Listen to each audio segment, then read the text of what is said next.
Hello friends, welcome to day trader Telugu and good evening. Sensex 826 points down అయి 64,572 దగ్గర close అయితే, Nifty 265 points down అయి 19,278 దగ్గర క్లోజ్ అయింది. వెరస్ బ్యాంక్ నిఫ్టీ 552 పాయింట్స్ డౌన్ అయి 43,171 దగ్గర క్లోజ్ అయింది. వాళ్ళ నిఫ్టీ, బ్యాంక్ నిఫ్టీ, సెన్సెక్స్ ఇవన్నీ 1.5% ఫాల్ అయినట్టు కనిపిస్తుంది మెజారిటీగా. బట్ ఇవాళ portfolio stocks mostly mid caps and small caps ఒక పెద్ద మొత్తంలో కరెక్ట్ అయింది. Mid cap index, even small cap index near to 3.5% దగ్గరగా ఇంట్రాడే సెషన్స్ లో ఫాల్ అయ్యాయి. సరే, మార్కెట్ ఫాల్ బ్యాక్ ఉంటున్న ఇంపార్టెంట్ రీజన్ ఏంటి ఫ్రెండ్స్? మనకి స్ట్రైట్ అవే కనిపించే important point, US 10 years bond yield 5% mark ని టచ్ చేసింది అఫీషియల్ గానే update. And most of the financial platforms లో 2007 తర్వాత first time US 10 year treasury bond yield, government bond yield 5% mark ని touch చేశాయనే updates కనిపిస్తూ ఉండడం. గవర్నమెంట్ బాండ్స్ లోనే 5% దగ్గరగా రిస్క్ ఫ్రీ రిటర్న్ కనిపిస్తూ ఉంటే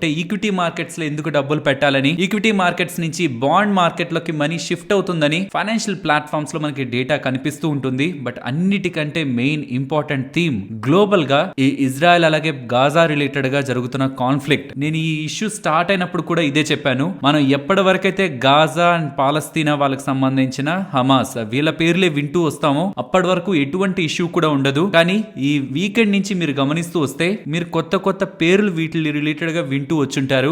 లెబనాన్, సిరియా, ఈజిప్ట్ ఇవన్నీ కూడా ఈ ప్రాంతాలకి దగ్గరగా ఉన్న ప్రాంతాలు. సో త్రూ వీటి ద్వారా కాన్ఫ్లిక్ట్ ఇంకో లెవెల్ కి వెళ్తుంది. వీళ్ళు కూడా ఇన్వాల్వ్ అవుతున్నారు. డైరెక్ట్ గా కాదు, ప్రాక్సీలా ఇజ్రాయెల్ ని హిట్ చేద్దాం అనుకుంటున్న ఇరాన్ వాళ్ళు ఇండైరెక్ట్ గా లెబనాన్ ద్వారా అటాక్ చేస్తున్నారని, and most of the middle eastern countries అన్ని కూడా ఇజ్రాయెల్ వాళ్ళ చర్యలకి ఆపోజిట్ గానే రియాక్ట్ అవుతున్నాయని అప్డేట్స్ వస్తున్న సందర్భంలో ఫస్ట్ నుంచి ఇజ్రాయెల్ కి సపోర్ట్ చేస్తూ వచ్చింది యుఎస్ వాళ్ళు గట్టిగానే వీటన్నిటికీ సమాధానం చెప్తూ ఒక పెద్ద ప్యాకేజ్ ని ఇజ్రాయెల్ వాళ్ళకి ఇవ్వాలని, అండ్ మోస్ట్ ఆఫ్ ద యుద్ధ సామాగ్రి ఏమైతే ఉంటుందో అదంతా ఇజ్రాయెల్ వాళ్ళకి పంపిస్తామనేలా అప్డేట్స్ అయితే యుఎస్ దగ్గర నుంచి కనిపిస్తూ వచ్చాయి. ఇది ఇప్పటి వరకు మనం వింటూ వచ్చింది. కానీ for the first time China వాళ్ళు 6 వార్షిప్స్ ని మిడిల్ ఈస్టర్న్ కంట్రీస్ కి సపోర్ట్ గా, అంటే పాలస్తీనా వాళ్ళకి సపోర్ట్ గా, ఇజ్రాయెల్ వాళ్ళకి అగేనెస్ట్ గా వాళ్ళ షిప్స్ ని అక్కడికి పంపిస్తున్నారు అండం ఒక కొత్త లేయర్ ఆఫ్ ఇంట్రెస్ట్ ని క్రియేట్ చేసింది ఎంటైర్ టాపిక్ లో. ఇప్పటి వరకు ఉంటున్న నేషన్స్ అండ్ ఇప్పటి వరకు ఉంటున్న కాన్ఫ్లిక్ట్ అంతా ఒక పక్కకు వెళ్తూ ఉంటే యుఎస్ వాళ్ళు ఫస్ట్ నుంచి ఉన్నారు యాజ్ ఎ బిగ్ నేషన్ గా సపోర్ట్ చేస్తున్న వాళ్ళు. ఈవెన్ ఇజ్రాయెల్ ని వేరే దేశాలు కూడా చాలా వరకు సపోర్ట్ చేశాయి. కానీ ఎవరు కూడా ముందుకు వచ్చి మేము మనీ ఇస్తాం లేకపోతే మేము సపోర్ట్ చేస్తాం యుద్ధ సామాగ్రి పరంగాని ఎవరు స్ట్రాంగ్ స్టేట్మెంట్స్ ని ఆర్ ఇన్ఫాక్ట్ రియాలిటీలో ఇవ్వలేదు. కానీ యుఎస్ చేసింది ఆ పని. వాళ్ళకి అగేనెస్ట్ గా ఇంతవరకు ఎక్కడి నుంచి కూడా అప్డేట్స్ రాలేదు. కానీ for the first time China వాళ్ళు ఇజ్రాయెల్ వాళ్ళకి అగేనెస్ట్ గా పాలస్తీనా ఆర్ మిడిల్ ఈస్టర్న్ కంట్రీస్ కి సపోర్టివ్ గా 6 వార్షిప్స్ ని పంపిస్తున్నారు అండం. యాక్చువల్లీ ఇండైరెక్ట్ గా చెప్పాలంటే వాళ్ళు యుఎస్ కి అగేనెస్ట్ గా పంపిస్తున్నారనే మార్కెట్ తీసుకుంటుంది. కాబట్టి ఫర్దర్ గా ఇది ఎంత దూరం వెళ్తుంది, యాజ్ ఆఫ్ నౌ ఏం జరగలేదు కూడా.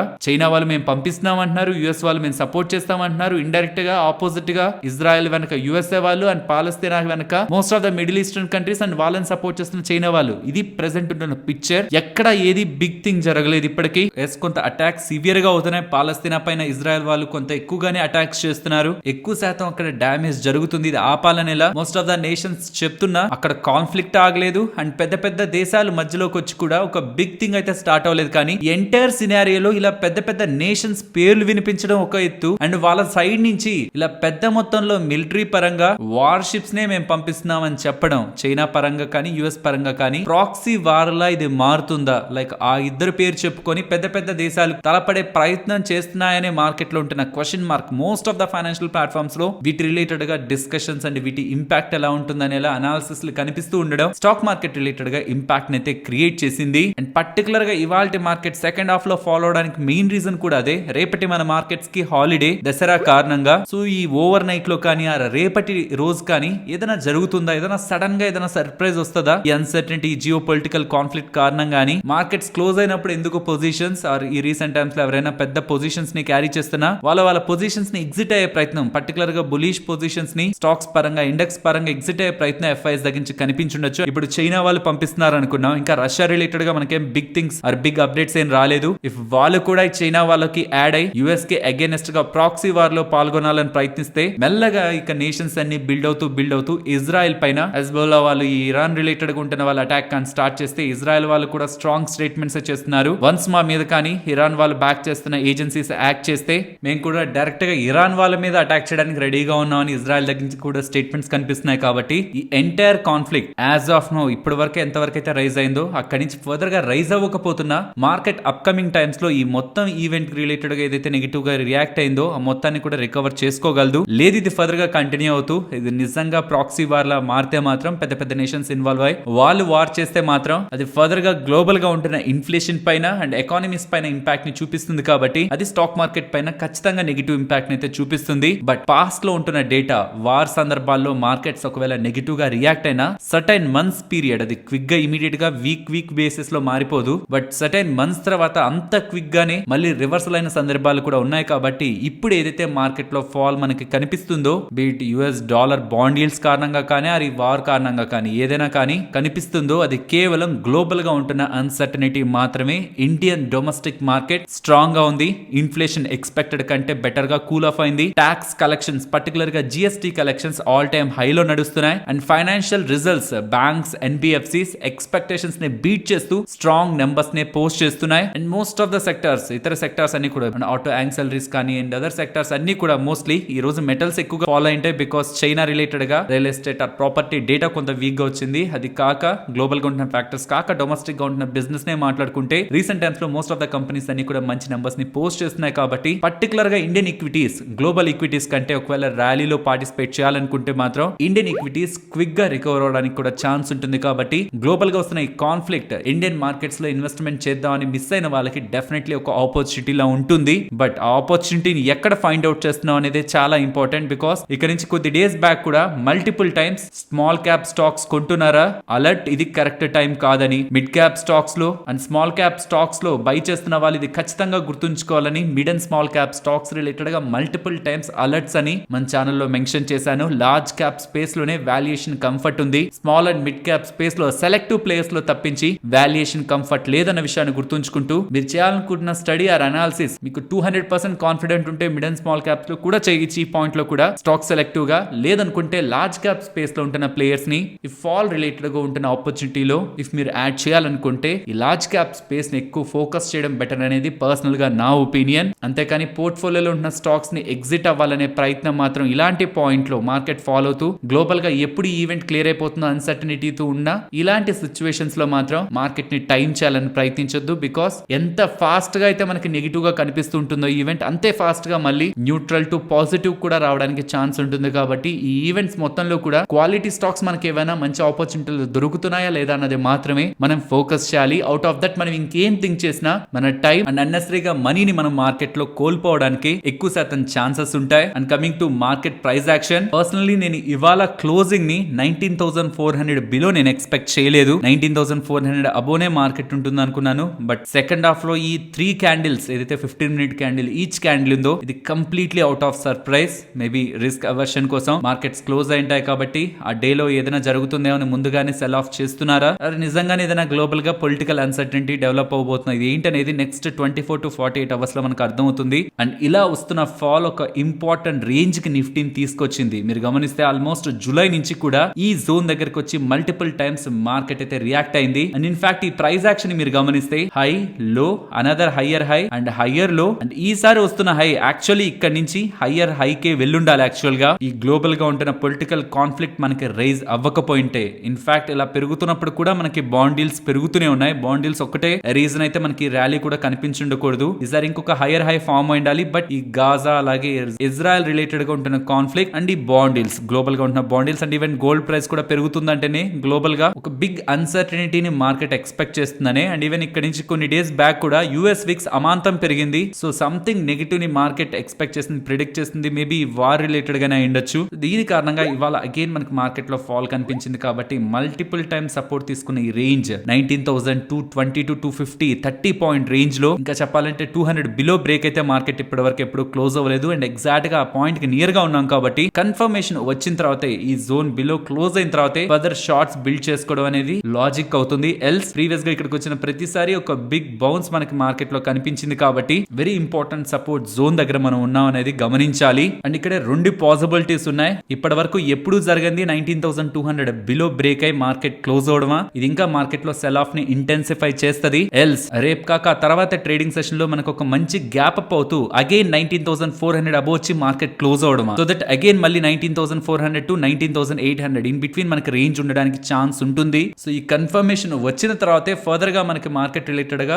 డైరెక్షన్ అర్థం అవుతుంది. కాబట్టి బిలో 19,200 క్లోజింగ్ ఆర్ అగైన్ మళ్ళీ మార్కెట్ 19,400 అబోవ్ వచ్చి క్లోజ్ అవడం, బేర్సా బుల్సా ఈ రెండిట్లో మనకి కన్ఫర్మేషన్ దొరికేది ఈ లెవెల్స్ దగ్గరే. లెట్స్ సీ వాళ్ళ సెకండ్ హాఫ్ లో వచ్చిన intense selling again short covering అవుతూ నెక్స్ట్ ట్రేడింగ్ సెషన్ లో కవర్ అవుతుందా, లేదు ఫర్దర్ గా అది ఇంటెన్సిఫై అవుతూ 19,200 బ్రేక్ అయి బిలో క్లోజ్ అవుతూ జూలై నుంచి ఎప్పుడూ జరగని ప్రైస్ యాక్షన్ మార్కెట్ లో కనిపిస్తుందా అని నేనైతే అగైన్ అప్ సైడ్ వస్తూ 19,400 to 800 in between market trade అవుతుందని అయితే ఎక్స్పెక్ట్ చేస్తున్నాను. అగైన్ ఇంకొక రేంజ్ లోకి వస్తుందని అయితే ఎక్స్పెక్ట్ చేస్తున్నాను. ఏదనేది రేపు కాదు, రేపు మార్కెట్ హాలిడే ఉంది, ఆ తర్వాత ట్రేడింగ్ సెషన్ లో మనకు అర్థం అవుతుంది. ఫ్రెండ్స్, ఇలా మార్కెట్ డేటాను అనాలిసిస్ చేస్తూ వీడియోని మీ ముందుకు తీసుకురావడానికి మేము పెడుతున్న ఎఫర్ట్స్ మీకు వాల్యుబుల్ గా అనిపిస్తూ ఉంటే మన వీడియోని తప్పకుండా లైక్ చేయండి. నెక్స్ట్ ఇప్కా ల్యాబ్స్ గురించి మాట్లాడుకోవాలి. ఫ్రెండ్స్, ఈ కంపెనీని క్లోజ్ గా ట్రాక్ చేస్తున్న వాళ్ళకి ఇది క్లియర్ గా ఐడియా ఉంటుంది. 2014 అండ్ ఈవెన్ 2015 నుంచి కూడా వీళ్ళ రత్నం మ్యానుఫ్యాక్చరింగ్ ఫెసిలిటీ, అది ఏపీఐ మ్యానుఫ్యాక్చరింగ్ ఫెసిలిటీ, దాని రిలేటెడ్ గా యుఎస్ ఎఫ్డిఏ వల్ల ఇంపోర్ట్ అలర్ట్ ఉంది. మీన్స్ అక్కడ తయారవుతున్న ఏ డ్రగ్స్ కూడా యుఎస్ కి వెళ్లి సేల్ చేయడానికి లేదు. ఇన్ఫాక్ట్ ఇది ఒకటే కాదు, వీళ్ళ రిలేటెడ్ గా other manufacturing facilities like Pithampur కానీ అండ్ పిపారియా కానీ ఈ ఫెసిలిటీస్ రిలేటెడ్ గా ఇవి యాక్చువల్లీ ఫార్ములేషన్ ఫెసిలిటీస్, వీటి రిలేటెడ్ గాను ఇంపోర్ట్ అలర్ట్ ఉంది. బట్ ఇప్పుడు ఈ రత్నం ఫెసిలిటీ రిలేటెడ్ గా ఒక పాజిటివ్ అప్డేట్ యుఎస్ ఎఫ్డిఏ వాళ్ళు అప్డేట్ చేస్తున్నారు. జూన్ 2023లో June 5th to June 13 in between జరిగిన ఇన్స్పెక్షన్, యాక్చువల్లీ ఆ ఇన్స్పెక్షన్ జరిగినప్పుడు 11 అబ్జర్వేషన్స్ ఇచ్చారు. అండ్ ఆ 11 అబ్జర్వేషన్స్ కి వీళ్ళు రెస్పాన్స్ ని ఫైల్ చేస్తుండడం అండ్ ఆ రెస్పాన్స్ ని చూసిన యుఎస్ ఎఫ్డిఏ వాళ్ళు ఓకే అన్ని ఇష్యూస్ కూడా సార్ట్ అవుట్ అయ్యాయని, వాలంటరీ యాక్షన్ ఇండికేటెడ్ అని ఆ రత్నం ఫెసిలిటీకి పాజిటివ్ అప్డేట్ ఇస్తూ ఉండడం, ఇప్పటి వరకు ఇంపోర్ట్ అలర్ట్ ఉన్న మ్యానుఫ్యాక్చరింగ్ ఫెసిలిటీ నుంచి ఇప్పుడు వాలంటరీ యాక్షన్ ఇండికేటెడ్ అని గ్రీన్ సిగ్నల్ వచ్చింది. కాబట్టి ఫర్దర్ అప్కమింగ్ టైమ్స్ లో ఆ ఫెసిలిటీ నుంచి తయారయ్యే డ్రగ్స్ యుఎస్ కి వెళ్తాయని మార్కెట్ భావిస్తూ వీళ్ళ రిలేటెడ్ గా 3 మ్యానుఫ్యాక్చరింగ్ ఫెసిలిటీస్ కి ఇంపోర్ట్ అలర్ట్ ఒక రెడ్ మార్క్ ఉండేది యుఎస్ ఎఫ్డిఏ వాళ్ళ దగ్గర నుంచి. అందులో ఒక మ్యానుఫ్యాక్చరింగ్ ఫెసిలిటీకి ఇప్పుడు గ్రీన్ సిగ్నల్ వస్తుండడం స్టాక్ ఇవాళ ఇంతలా గెయిన్ అయింది.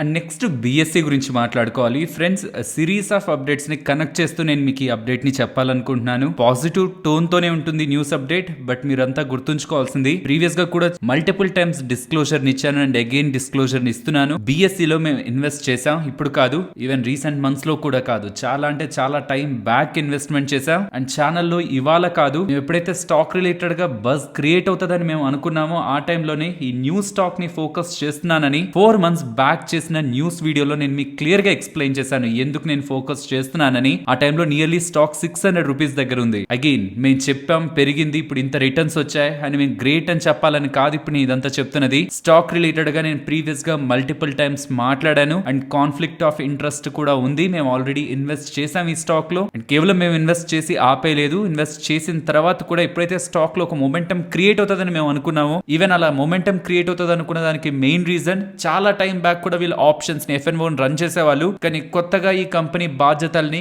కొత్త పర్సన్ కి ఇచ్చిన తర్వాత mid of the may I think, and తర్వాత రోజుల్లో కూడా NSE వాళ్ళకి వీళ్ళకి కాన్ఫ్లిక్ట్ వచ్చినప్పుడు NSE వాళ్ళతో మాట్లాడుకొని వాళ్ళ మధ్యలో ఉన్న ఇష్యూస్ ని క్లియర్ చేసుకుంటూ బ్యాంక్ ఎక్స్ ని ఫ్రైడే నుంచి మండేకి మూవ్ చేసినప్పుడు కూడా ఫస్ట్ లో 600 దగ్గర అప్డేట్ చేశాను. బట్ అగైన్ ఇలా మూవ్ చేసిన తర్వాత కూడా ఇది BSE రిలేటెడ్ గా మనం పాజిటివ్ గా చూడాల్సిన అంశం. దీని కారణంగా వీళ్ళ FNO వాల్యూమ్స్ ఇంక్రీజ్ అవుతాయని చెప్పాను. తర్వాత రోజుల్లో వచ్చిన నెగిటివ్ పాజిటివ్ అప్డేట్స్ అన్నిటినీ కూడా మోస్ట్లీ ప్రతి ఒక్కటి కూడా మీకు అప్డేట్ చేస్తూ వస్తూ రీసెంట్ టైమ్స్ లో మనం మాట్లాడుకున్న ఇంపార్టెంట్ థింగ్, ఈవెన్ వీళ్ళు FNO రిలేటెడ్ గా వాల్యూమ్స్ ని గెయిన్ అయినా, మార్కెట్ షేర్ ని గెయిన్ అయినా, ఆల్మోస్ట్ 6% నుంచి 12% కి వీళ్ళ మార్కెట్ షేర్ పెరిగినా వీళ్ళ రిలేటెడ్ గా ఆపరేటింగ్ సైడ్ మనకు అది కనిపించదు. మీన్స్ ఏదైతే వీళ్ళు గెయిన్ అవుతున్నారు, FNO లో బజ్ క్రియేట్ అవుతుంది అనుకున్నామో అది వీళ్ళ ఆపరేటింగ్ సైడ్ కనిపించదు. ఎందుకంటే NSE వాళ్ళు పర్ క్రోర్ కి టర్న్ ఓవర్ ఫీజ్ గా 5,000 రూపాయల దగ్గరగా చార్జ్ చేస్తుంటే BSE వాళ్ళు కేవలం 500 రూపాయల దగ్గరగా మాత్రమే చార్జ్ చేస్తున్నారు. కానీ ఆన్ అప్కమింగ్ టైమ్స్ BSE వాళ్ళు ఈ చార్జెస్ ని పెంచడానికి పాసిబిలిటీ ఉంటుందని ఎగ్జాక్ట్ గా 4 days బ్యాక్ October 18th వీడియోలో వీళ్ళకి ప్రైజింగ్ పవర్ ఉంది, వీళ్ళ ప్రైస్ ని పెంచుకోవడానికి స్కోప్ ఉంటుంది, ఆ టైంలో స్టాక్ రిలేటెడ్ గా పాజిటివ్ గా ఉంటుందని డిస్కస్ చేసుకోవడం జరిగింది. ఈ సిరీస్ ఆఫ్ ఈవెంట్స్ అన్నిటిని మీరు కనెక్ట్ చేసి చూస్తే ఈ FNO లో గ్రో అవడానికి BSE వాళ్ళు ప్రయత్నించారు. తర్వాత రోజుల్లో NSE తో పోలిస్తే BSE లో తక్కువ చార్జెస్ ని పెడుతూ అందరినీ అట్రాక్ట్ చేసేందుకు ప్రయత్నించి వన్స్ వాళ్ళ మార్కెట్ షేర్ పెరుగుతుంది అనుకుంటున్న సందర్భంలో ఇప్పుడు వీళ్ళు చేస్తున్న అప్డేట్, ఇప్పటి వరకు వీళ్ళు తీసుకున్న ట్రాన్సాక్షన్ కాస్ట్లని November 1st నుంచి రివైజ్ చేస్తూ ఒక పెద్ద మొత్తంలో వీళ్ళ ట్రాన్సాక్షన్ కాస్ట్ ని పెంచుతున్నారు అని చెప్తూ ఉండడం, ఇప్పుడు ఇలా పెంచుతున్నది వీళ్ళ ఆపరేటింగ్ ప్రాఫిట్ లో రిఫ్లెక్ట్ అవుతుంది. ఇప్పుడు వీళ్ళ ప్రాఫిటబిలిటీలోకి ఇది వచ్చి యాడ్ అవుతుంది. కాబట్టి స్టాక్ ఇవాళ పెరిగింది. స్టిల్ ఇక్కడ కూడా వాల్యూ ఉందా స్టాక్ లో, ఇంకా పెరగడానికి ఛాన్స్ ఉందా అంటే పర్సనలీ మేమైతే ప్రాఫిట్ ని ని బుక్ చేసుకోలేదు. యాజ్ ఇట్ ఈస్ ఆ క్వాంటిటీ ఇంకా కూడా మేము హోల్డ్ చేస్తూనే ఉన్నాం. సో ఓవర్ వాల్యూడ్ అయిపోయింది, ఇక్కడ ఎగ్జిట్ అయిపోవాలనేది అయితే మా వ్యూ కాదు. అండ్ ఈవెన్ ఐఐఎఫ్ఎల్ వాళ్ళు చెప్తున్నది ఇంకా కూడా ఫర్దర్ గా వీళ్ళ ఎఫ్ఎన్ఓ రిలేటెడ్ గా వాల్యూమ్స్ పెరుగుతూ వీళ్ళ రిలేటెడ్ గా ప్రాఫిటబిలిటీ అండ్ ఓవరాల్ బిజినెస్ కూడా పెరగడానికి ఛాన్స్ ఉందని. కాబట్టి ఎస్ఓటిపి మెకానిజం ద్వారా కూడా some of the parts valuation mechanism ద్వారా కూడా బిఎస్సి రిలేటెడ్ గా వాళ్ళ టార్గెట్ ప్రైస్ ని 2000 రూపీస్ గా చూస్తున్నారని ఎలా వాళ్ళు అప్డేట్స్ అయితే చేశారు. కానీ ఇక్కడ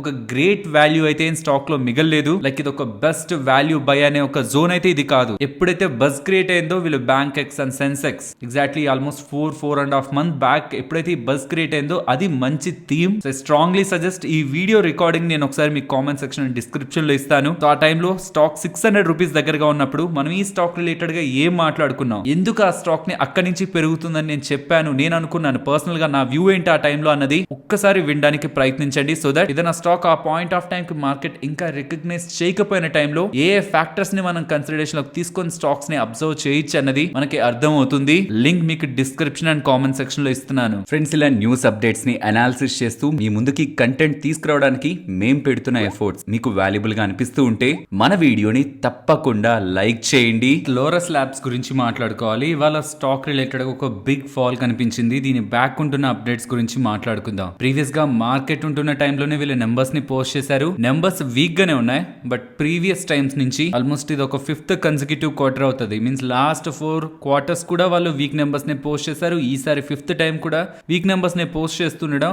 ఆఫ్టర్ నెంబర్స్ స్టాక్ పెద్దగా నెగిటివ్ గా ఏం రియాక్ట్ అవ్వలేదు. ఇన్ఫాక్ట్ పాజిటివ్ గానే రియాక్ట్ అయింది. రీసెంట్ టైమ్స్ లో కూడా వీక్ గానే ఉంది. ఈసారి కూడా వీక్ గానే ఉంది. సర్ప్రైజ్ ఏం చేసిందిలే అని. కానీ నెంబర్స్ తర్వాత మేనేజ్మెంట్ ఒక commentary and broking and investment banks ఒక రివ్యూస్ తర్వాత స్టాక్ లో ఇవాళ మనం సెల్లింగ్ ప్రెషర్ ని చూసాం. ఓవరాల్ గా నెంబర్స్ మొత్తంలో కూడా స్టాండ్ అవుట్ అవుతున్నది నెగిటివ్ గా వీళ్ళ margins. Quarter on quarter comparison లో ఇంప్రూవ్మెంట్ అవుతున్నా ఆల్మోస్ట్ వాళ్ళ gross margins and margins nearly 15% దగ్గరగా మెయింటైన్ చేస్తూ అండ్ నెక్స్ట్ మేనేజ్మెంట్ చేస్తున్న కామెంటరీ కూడా ఎస్ సెకండ్ హాఫ్ బాగుంటుంది అంటున్నారు. ఫస్ట్ హాఫ్ ఇప్పుడైనా 6 months కంటే నెక్స్ట్ ఉంటున్న 6 months బెటర్ గానే ఉంటుంది. హయ్యర్ సేల్స్ ఉండడం కారణంగా బెటర్ ఆపరేటింగ్ ప్రాఫిట్ ఉంటుంది అంటున్నారు. బట్ మార్జిన్స్ స్టేబుల్ గా ఉంటాయని ఎలా అప్డేట్స్ చేస్తున్నారు. అండ్ ఓవరాల్ ఆఫ్టర్ నెంబర్స్ తర్వాత మేనేజ్మెంట్ ఇచ్చిన కామెంటరీలో కూడా నెక్స్ట్ కమింగ్ క్వార్టర్స్ లో ఆర్ నెక్స్ట్ కమింగ్ మంత్స్ లో బెటర్ సేల్స్ ఉంటాయి అంటున్నారు. కానీ మార్జిన్స్ రిలేటెడ్ గా ఒక గ్రేట్ ఇంప్రూవ్మెంట్ ఉంటుందని కామెంటరీ కానీ అండ్ ఓవరాల్ FY24 రిలేటెడ్ గా ఒక పర్టికులర్ గైడెన్స్ ని కానీ మేనేజ్మెంట్ ఇవ్వకపోతుండో. ఇన్ఫాక్ట్ ఇప్పుడేం కొత్తగా ఇవ్వకపోవడం కాదు, ప్రీవియస్ క్వార్టర్స్ లో కూడా ఇవ్వలేదు. అండ్ అదే సేమ్ ఈసారి క్వార్టర్ లో కూడా మేనేజ్మెంట్ దగ్గర నుంచి ఒక కాన్ఫిడెన్స్ డిస్ప్లే అవ్వకపోతూ ఉండడం. ఇక అప్కమింగ్ క్వార్టర్స్ లో కూడా వీక్ గా ఉంటాయేమని మార్కెట్ లో పర్టికులర్ గా ఈ బ్రోకింగ్ ఫిర్మ్స్ ఉన్నాయా, broking firms and investment banks ఇవన్నీ కూడా లారస్ ల్యాబ్స్ రిలేటెడ్ గా నెగిటివ్ కామెంట్స్ చేస్తూ స్టాక్ ప్రైస్ ని డౌన్ సైడ్ రివిజన్ చేస్తుండేసరికి స్టాక్ ప్రైస్ లో ఇవాళ మనకి ఫాల్ కనిపించింది. పర్టికులర్ గా జెఫ్రీస్ వాళ్ళు అండర్ పర్ఫార్మెన్స్ రేటింగ్ ఇస్తూ టార్గెట్ 260 అని చెప్పారు. ప్రీవియస్ గా Q4 నెంబర్స్ పోస్ట్ చేసినప్పుడు స్టాక్ ఆల్మోస్ట్ 270 దగ్గర వరకు వెళ్ళింది, 278 వరకు. అదే 52 వీక్ లో. బట్ జెఫ్రీస్ వాళ్ళు ఆ లో కంటే ఇంకా ఫర్దర్ గా డౌన్ సైడ్ కి వెళ్తుంది. 260 టార్గెట్ అంటూ ఉండడం స్టాక్ లో సెల్లింగ్ ప్రెషర్ కనిపించింది. ఈవెన్ కొటాక్ వాళ్ళు కూడా సెల్ రేటింగ్ ఇస్తూ 270 టార్గెట్ అని చెప్తూ ఉండడం స్టాక్ లో ఫర్దర్ గా సెల్లింగ్ ప్రెషర్ అయితే క్రియేట్ చేసింది. సో నెంబర్స్ మార్కెట్ ఎక్స్పెక్టేషన్స్ కి నియర్ గానే ఉన్నాయి. బిగ్ డిసప్పాయింట్మెంట్ ఏ లేదు. బట్ మేనేజ్మెంట్ దగ్గర నుంచి ఫర్దర్ గా కాన్ఫిడెంట్ డిస్ప్లే అవ్వలేకపోవడం and broking and investment banks ఇక ఫర్దర్ గా FY24 మీన్స్ ఈ entire financial year even next financial year కూడా వాళ్ళ ఈపీఎస్ ఎస్టిమేట్స్ ని కట్ చేసుకుంటూ డౌన్ సైడ్ సెల్ రేటింగ్ ఇస్తూ టార్గెట్ ని కూడా ఉంటున్న ప్రైస్ నుంచి సిగ్నిఫికెంట్ గా లోవర్ సైడ్ ఇస్తూ ఉండడం స్టాక్ రిలేటెడ్ గా వాళ్ళ సెల్లింగ్ ప్రెషర్ బ్యాక్ ఉంటున్న ఇంపార్టెంట్ రీజన్. అంటే ఇది విన్న తర్వాత లైక్ రిజల్ట్స్ బాగాలేవు and next margin guidance related గా స్ట్రెంత్ లేదు, బిజినెస్ రిలేటెడ్ గా స్ట్రాంగ్ గైడెన్స్ ని వీళ్ళు ఇవ్వట్లేదు and broking rating agency cell targets ఇస్తున్నాయి. ఇవన్నీ విన్న తర్వాత ఇన్వెస్టర్స్ కి ఇది ఎగ్జిట్ అవడం బెటరా ఆర్ ఇంకా ఎక్కువ ఫాలో అయిపోతుందన్న ఒక క్వశ్చన్ మార్క్ వస్తుంది. ఫ్రెండ్స్, బిజినెస్ లో మనకి చాలా లేయర్స్ ఉంటాయి. ఎగ్జాంపుల్ స్ట్రాంగ్ మ్యానుఫ్యాక్చరింగ్ క్యాపబిలిటీస్ ఉన్నాయా లేదా వాళ్ళకి. మీన్స్ బిజినెస్ ఒకవేళ పికప్ అయితే స్ట్రాంగ్ గా గ్రో అవ్వగలిగే క్యాపబిలిటీస్ ఉన్నాయా లేదనేది ఒక ఫ్యాక్టర్. అది వీళ్ళకు ఉంది. స్ట్రాంగ్ మేనేజ్మెంటా ఆర్ ప్రీవియస్ గా మేనేజ్మెంట్ ఏదైనా రాంగ్ థింగ్స్ ని చేస్తూ వచ్చిందా, లేదు. స్ట్రాంగ్ మేనేజ్మెంట్ ఉంది అండ్ గ్లోబల్ గా వస్తున్న డిమాండ్ ని అందుకోగలిగే స్కోప్ వీళ్ళకు ఉందా లేదా అనేది కూడా మనం అర్థం చేసుకోవాలి కదా. సో ఈ ఫ్యాక్టర్స్, ఈ బిజినెస్ పరంగా ఫ్యాక్టర్స్ బాగానే ఉన్నాయి. అక్కడ ప్రాబ్లం ఏం లేదు. ప్రాబ్లం అంతా ప్రైసింగ్ అండ్ బిజినెస్ డిమాండ్ పై. అండ్ మేనేజ్మెంట్ చెప్తున్నది సెకండ్ హాఫ్ లో ఫస్ట్ హాఫ్ కంటే బెటర్ గానే ఉంటుందని. సో వర్స్ట్ గా ఉంటుందని అయితే చెప్పట్లేదు. బట్ మార్కెట్ అయితే ఇలానే కదా వీళ్ళు ప్రీవియస్ గా చెప్పారు. మార్కెట్ లో కంటిన్యూస్ గా వీక్ నెంబర్స్ వస్తున్నాయి కదా అని మార్కెట్ అయితే నెగిటివ్ గానే తీసుకుంది. బట్ మేనేజ్మెంట్ అంత నెగిటివ్ గా అయితే సౌండ్ చేయట్లేదు. కాబట్టి ఈ పాయింట్ లో ఇంత ఫాలో అయిన తర్వాత టార్గెట్ 260 260 270 అని ఇస్తున్నారని ఎగ్జిట్ అయిపోవడం నేను ప్రాపర్ అని నేను అనుకోవట్లేదు. ఎస్, వాళ్ళు చెప్పిన దగ్గరికి వెళ్తుందేమో, బట్ ఒకప్పుడు ఫండమెంటల్ గా స్ట్రాంగ్ గా ఉంటూ మంచి బిజినెస్ ని చేస్తున్న కంపెనీస్ ఏ మాత్రం రివైవల్ కనిపించినా అంతే స్ట్రాంగ్ రికవరీ ఉంటుంది. కాబట్టి ఇఫ్ ఇన్ కేస్ నాకు ఈ కంపెనీ బిజినెస్ ఫ్యూచర్ పైన నమ్మకం ఉంది, బట్ నేను ఫాలో అవుతుంటే ఎక్కడ పడితే అక్కడ కాకుండా ఇంపార్టెంట్ సపోర్ట్స్ లెవెల్ దగ్గరే నేను కొనాలనుకుంటున్నానంటే ఇప్పుడు వచ్చిన జోన్ చాలా important zone 340 to 380 40 point zone mostly ఈ జోన్ లోనే ఉంటుంది. ఇక ఫర్దర్ డేస్ లో కూడా నేను ఎక్స్పెక్ట్ చేస్తున్నాను. ఇఫ్ ఇన్ కేస్ ఇది బ్రేక్ అయితే ఇది నేను జస్ట్ రీసెంట్ గా ఉన్న ప్రైస్ యాక్షన్ ని బట్టి కాదు, దానికి ముందుంటున్న ప్రైస్ యాక్షన్ ని బట్టి కూడా నేను డ్రా చేసిన లెవెల్స్. ఈ 340 జోన్ కూడా బ్రేక్ అయితే next 300 and next 250 Laurus Labs related గా లాంగ్ టర్మ్ ఇన్వెస్ట్మెంట్ చేస్తూ ఫాలో అవుతున్నప్పుడు దాని ఒక వాల్యూ లా చూడాలనుకుంటున్న ఇన్వెస్టర్స్ చూసుకోవాల్సిన ఇంపార్టెంట్ లెవెల్స్. సో ఒక రెడ్ అలర్ట్ ఖచ్చితంగా ఎగ్జిట్ అయిపోవాల్సిన ఫ్యాక్టర్ ఏదైనా ప్రెసెంట్ స్టాక్ లో కనిపిస్తుంది అంటే కాదు, బిజినెస్ లో స్లో డౌన్ అదొక ఫ్యాక్టరే ఉంది. బిజినెస్ లో స్లో డౌన్ ఒక ఎగ్జిట్ ఫ్యాక్టర్ అనుకుంటే ఎగ్జిట్ అవ్వచ్చు, లేదా ఒక టెంపరీ సినారియో ఒక పాయింట్ కి అగైన్ వీళ్ళ బిజినెస్ లో పికప్ ఉంటుంది, ప్రైజెస్ రివైవ్ అవుతాయి, డిమాండ్ స్ట్రాంగ్ అవుతుంది, నాకు వీళ్ళ మేనేజ్మెంట్ మీద నమ్మకం ఉంది అని ఒక లాంగ్ టర్మ్ వ్యూ ఈ స్టాక్ లో చూడాలనుకుంటున్న వాళ్ళు మాత్రం ఈ ఇంపార్టెంట్ సపోర్ట్స్ ని గమనించవచ్చు. అండ్ పర్సనల్ గా నేను ఈ స్టాక్ ని ఎప్పటి నుంచో హోల్డ్ చేస్తూ ఉంటే ఈ ప్రైస్ పాయింట్స్ లో నేనైతే ఎగ్జిట్ అవ్వను. ఐ హోప్ మీకు నా వ్యూ క్లారిటీ వచ్చిందని. నెక్స్ట్ నెంబర్స్ గురించి మాట్లాడుకోవాలి ఫ్రెండ్స్. ఇవాళ స్టాక్ ప్రైజెస్ ఫాల్ అయ్యాయి కదా అని నెంబర్స్ నెగిటివ్ గా ఉన్నాయి అనుకోవద్దు. చాలా వరకు నెంబర్స్ బాగున్నాయి. ఈవెన్ స్టాక్ ప్రైస్ ఫాల్ అయినా వాటిని మనం పాజిటివ్ గానే చూడాలి. First L&T finance holdings numbers బాగున్నాయి, మార్కెట్ ఎస్టిమేట్స్ కంటే బెటర్ గా ఉన్నాయి. ఇన్ఫాక్ట్ వీళ్ళ 2026 లక్ష ఆబ్జెక్టివ్స్ ఏవైతే ఉన్నాయో వాటిని అచీవ్ చేయడానికి వీళ్ళు క్లియర్ పాత్ లో వెళ్తున్నట్లయితే అర్థం అవుతుంది. Overall L&T finance holding numbers market estimates కంటే బెటర్ గా ఉన్నాయి. నెక్స్ట్ పూనా వాళ్ళ ఫిన్కాప్ వీళ్ళ నెంబర్స్ కూడా బాగున్నాయి. Across all segment AM growth కానీ ప్రాఫిటబిలిటీ కానీ asset quality ROE across all segments market expectations కంటే బెటర్ గానే వీళ్ళు గ్రో అయ్యారు.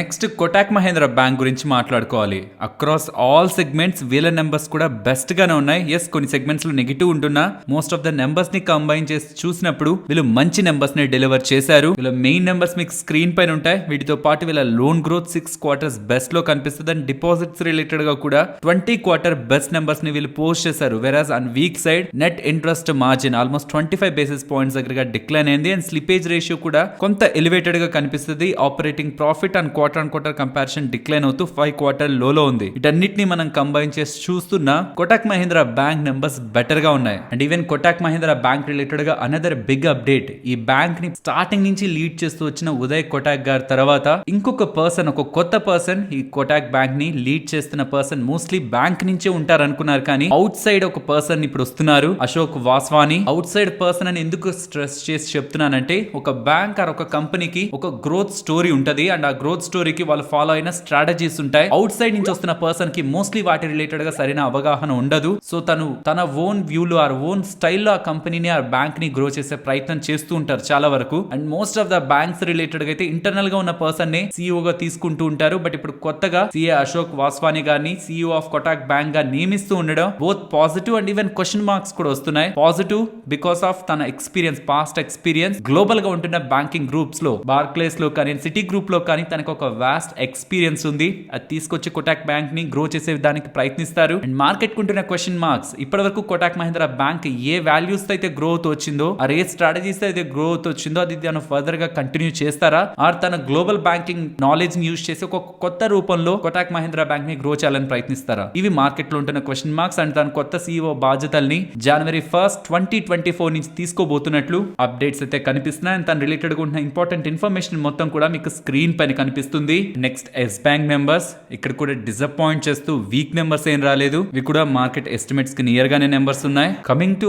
ICICI bank very strong numbers వచ్చాయి. స్టాక్ ఇవాళ రియాక్ట్ అవ్వలేదు, కానీ extraordinary numbers ROA and ROE all time హైగా వీళ్ళు పోస్ట్ చేశారు. Deposit growth 10 quarter best, loan growth 5% grow అవుతూ 6 quarters best. And even slippage side కూడా మనకి డిక్లైన్ కనిపిస్తుంది. ఓవరాల్ ICICI బ్యాంక్ నెంబర్స్ ఎక్స్ట్రాడినరీగా ఉన్నాయి. బట్ స్టిల్ ఇవాళ బ్యాంకింగ్ స్పేస్ లో వస్తున్న నెగిటివిటీ స్టాక్ ప్రైస్ డిక్లైన్ కి మెయిన్ రీజన్. మరి కాసా డిక్లైన్ అయింది కదా అంటే ఎస్, కాసా డిక్లైన్ అయింది, 35 క్వార్టర్ లోలో ఉంది. బట్ ఇదొక్క బ్యాంక్ లోనే కాదు, మోస్ట్లీ బ్యాంకింగ్ సెక్టర్ అంతా కూడా కాసా రిలేటెడ్ గా వేరియేషన్ కనిపిస్తుంది. కాబట్టి అది ఓన్లీ ICICI బ్యాంక్ నెంబర్స్ కి నెగిటివ్ గా తీసుకోవడానికి లేదు. ఎంటైర్ బ్యాంకింగ్ సెక్టర్ రిలేటెడ్ గానే ఇంట్రెస్ట్ రేట్స్ రైజ్ అవుతున్న ఎన్విరాన్మెంట్ లో కాసా డిక్లైన్ అవ్వడం ఒక normal scenario. Next Amber Enterprises గురించి మాట్లాడుకోవాలి. ఆన్ ఇయర్ కంపారిజన్ రెవెన్యూలో ఒక స్ట్రాంగ్ గ్రోత్ ఉంటున్న, ప్రాఫిటబిలిటీ సైడ్ అట్లీస్ట్ ఈసారి ఈసారి ప్రాఫిట్స్ వస్తాయి అనుకుంటే లాసెస్ కనిపించాయి. దీనికి మెయిన్ రీజన్ వీళ్ళ ఎక్స్పెన్సెస్ ని గమనించండి. ఇయర్ ఆన్ ఇయర్ కంపారిజన్ లో వీళ్ళ ఎక్స్పెన్సెస్ ఎంతలా గ్రో అయ్యాయని on across all segment, cost of రా మెటీరియల్స్ దగ్గర నుంచి ఫైనాన్స్ కాస్ట్, ఎంప్లాయీ కాస్ట్, అలా మోస్ట్ ఆఫ్ ద ఎక్స్పెన్సెస్ పెరుగుతూ ఉండడం ప్రీవియస్ టైం కంటే ఈసారి వీళ్ళు రెవెన్యూస్ ని ఎక్కువ సంపాదించుకోగలిగిన అది నెట్ ప్రాఫిట్స్ లోకి రిఫ్లెక్ట్ అవ్వలేదు. ఈవెన్ పేటిఎం వాళ్ళు కూడా నెంబర్స్ ని పోస్ట్ చేశారు.